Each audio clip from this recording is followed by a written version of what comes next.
তুমি কি হয়েছে তোমার এত ভালো লাগছে? দাও না না কোনো সমস্যা না, আমি খুশি হব। তুই একটা লাভ দাও। না আমি রাগ করছি। তুমি রাগ করছো? ও যে কত কিছু দেখে আল্লাহ।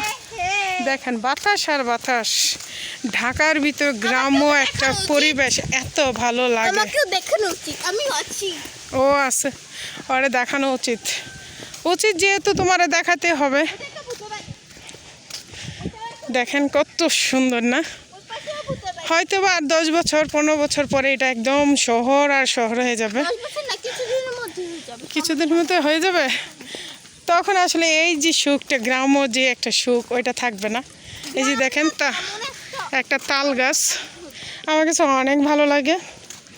আপনাদের কাছে কি গ্রাম ভালো লাগেনি জানাবেন।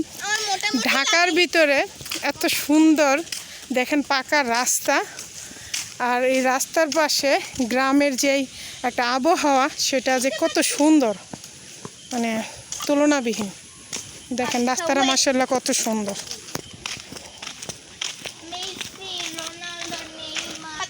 পাতা পাতা বলুন তো এটা কি পাতা গাইস? যদি ওটা চিপসাই গেছে বুঝতে পারবেন না। পাট পাতা, এটা পাট পাতা না, এটা পাট পাতা আমাদের বাসা থেকে নিয়ে আসছে। এই যে দেখেন রয়েছে। আরে কি বলো? হ্যাঁ এটা কি গাছ? পেঁপে গাছ। হ্যাঁ পাগল, ধরে রাখছে তো, ধরো এই যে এগুলো পেঁপে গাছ। এটা কি কি ফল বলো? আরে এটা ফল না তো, এটা ভেন্ডি। হ্যাঁ সবজি। গেট বলতে পারছো তো তুমি, তুমি পাস। এটা ফুপের বাসা। তোর সব ফুপির বাসার মতো ওর বলে। এই যে দেখেন তাল গাছ,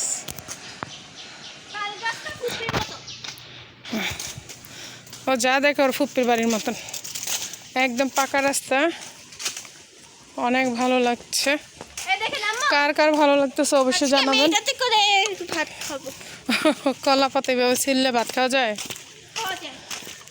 বাসায় যাচ্ছি, সবাই দোয়া করবেন আমার বাচ্চাদের জন্য, আমাদের জন্য।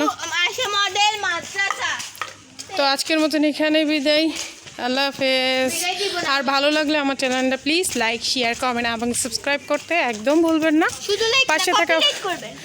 পাশে থাকা বেল বাটনটা অল দিবেন যেন ভিডিও ছাড়ার সাথে সাথে আপনাদের কাছে চলে আসে। তো আজকের মতন এখানে বিদায়, আল্লাহ হাফেজ।